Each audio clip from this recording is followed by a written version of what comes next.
أعوذ بالله من الشيطان الرجيم بسم الله الرحمن الرحيم আসসালামু আলাইকুম ওয়া রাহমাতুল্লাহি ওয়া বারাকাতুহু।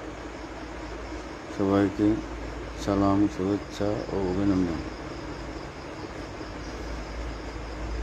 সকল ফেসবুক বন্ধুকে আগাম ঈদের শুভেচ্ছা ও অভিনন্দন জানাইলাম।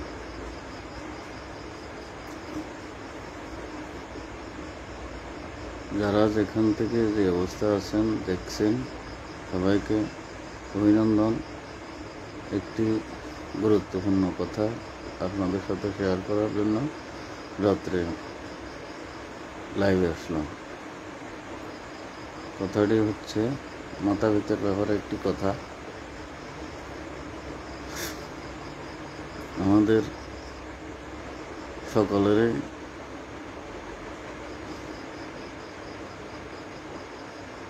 জন্মদাতা মাতা পিতা। দুনিয়ার শুরু থেকে হযরত আদম আলাইহিস সালাম, হাওয়া আলাইহিস সালাম থেকে শুরু করে এ পর্যন্ত মাতা পিতার মায়ের গর্ভ থেকে সন্তানের জন্ম হয়। মহান আল্লাহ বলেছেন, যদি আমার পরে কাউকে সাজদা করার জন্য বলা হতো সে হচ্ছে মাতা পিতা। এরকম গুরুত্বপূর্ণ একটি সম্পদ আমাদের মাতা পিতা। অনেক বন্ধু আছে মাতা পিতাকে অবহেলার চোখে দেখেন। জানি না কার কি অবস্থা মনে, তবে আজকে কথাটা যারা শুনবেন তারা অন্তত একটু চিন্তা করবেন। আজকে আমাদের মাথা হইতে যদি না থাকতো, আমরা দুনিয়ার মুখ দেখার কোনো সুযোগ ছিল না। মাতা পিতার কারণে আমরা দুনিয়াতে এসেছি। আর যে সৃষ্টিকর্তা, দু জাহানের মালিক, আমাদেরকে সৃষ্টি করেছেন 18 আতা মাখলুকাত সৃষ্টি করেছেন, এমনকি সব কিছুরই সৃষ্টিকর্তা সে মহান আল্লাহ বলেছেন, আল্লাহর পরে যদি কাউকে সেজদা করার জন্য অনুমতি দেওয়া হতো সে হচ্ছে মাতা পিতা। একটি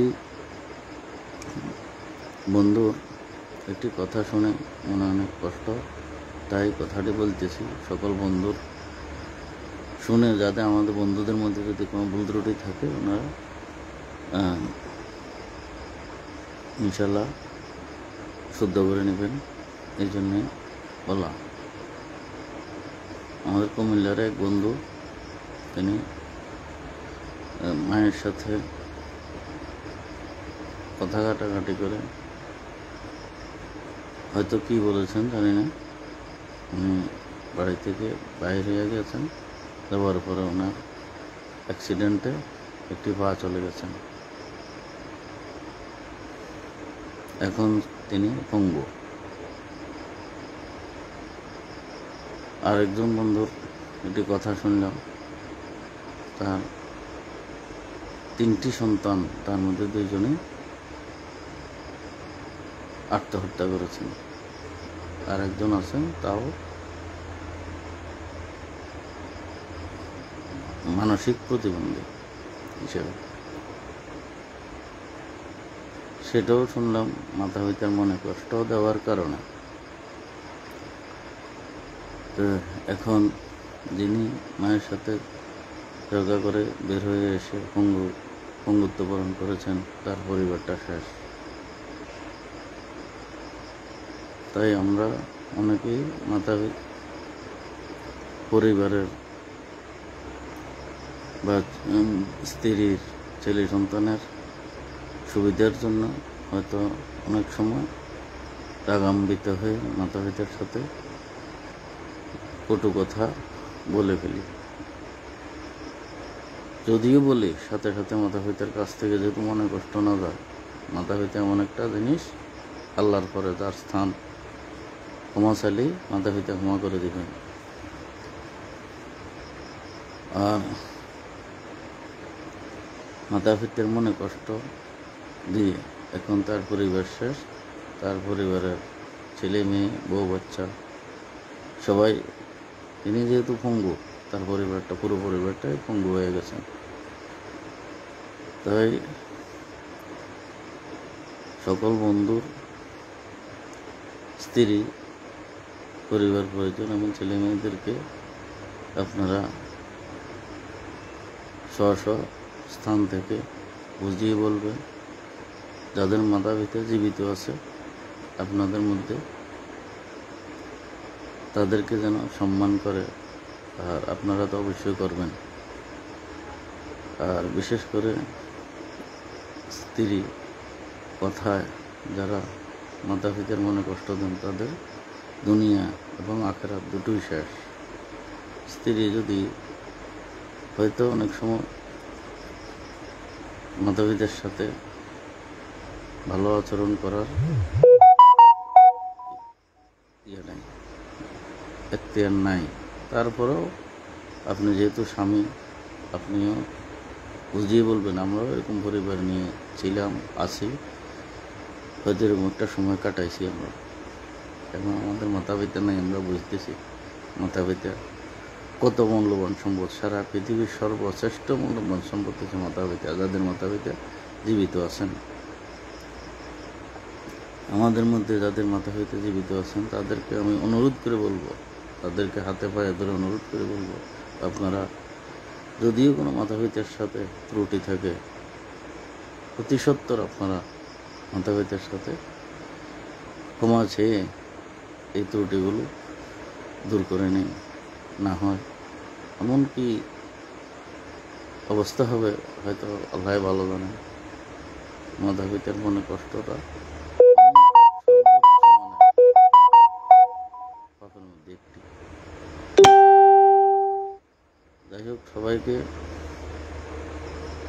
বোঝার জন্য বলেছি। তো যদি এরকম যে স্ত্রীরা ভালো আছেন, তারা তো শ্বশুর শাশুড়িকে সম্মান করবে না। আর যে স্ত্রীরা শ্বশুর শাশুড়ির অনেক সময় কথা শুনতে পারেন না, তাদেরকে স্বামীদের উচিত বুঝিয়ে বলা। আপনারা স্ত্রীদেরকে বুঝিয়ে বলবেন, কারণ আপনি শেষ, আপনার পুরো পরিবার শেষ। স্ত্রীকে শুধু একটি কথাই বলবেন যে, তোমার কারণে বা পরিবারের কারণে যদি আমি মাতা পিতার মনে কষ্ট দিয়ে থাকি, তাহলে আমি যদি ধ্বংস হয়ে যাই, তাহলে আমি ধ্বংস হওয়ার সাথে সাথে তুমিও, আমার পুরো পরিবার ধ্বংস, তাহলে তুমিও ধ্বংস। এই কথাটা যদি বুঝিয়ে বলেন, ইনশাআল্লাহ হয়তো যদি নিম্নতম কোনো মানসিক জ্ঞান কোনো মহিলার মধ্যে থাকে, অবশ্যই তিনি ইনশাআল্লাহ বিবেচনা করবেন যে আমার স্বামী যদি শেষ হয়ে যায়, আমিও শেষ, আমার পরিবার শেষ। সেই দিকে তাকিয়ে অন্তত আমার শ্বশুর শাশুড়ি খেদমত করার প্রয়োজন, আমার দুনিয়া আখেরাতের জন্য, আমার স্বামীর দুনিয়া আখেরাতের জন্য। তাই সবার কাছে অনুরোধ রইল, সবাই ইনশাআল্লাহ সুস্থ জ্ঞানে কথাটুকু চিন্তা করবেন। এমনকি যদি অতীতে মাতা পিতার মনে কষ্ট দিয়ে থাকেন, ক্ষমা চেয়ে নেবেন। সবার কাছে অনুরোধ রইল ইনশাআল্লাহ। স্ত্রীদেরকেও বুঝিয়ে বলবেন ইনশাআল্লাহ। যতদিন বেঁচে থাকেন দোয়া করি আমার সকল বন্ধুদেরকে যেন মাতা পিতার সঠিক খেদমত করার তৌফিক দান করে এবং মাতা পিতাকে সম্মান দেওয়ার, সঠিক সম্মান দেওয়ার তৌফিক দান করেন ইনশাআল্লাহ। সবাইকে অনেক শুভেচ্ছা ও অভিনন্দন জানিয়ে শেষ করলাম। আল্লাহ হাফেজ। আসসালামু আলাইকুম ওয়া রাহমাতুল্লাহি ওয়া বারাকাতুহু।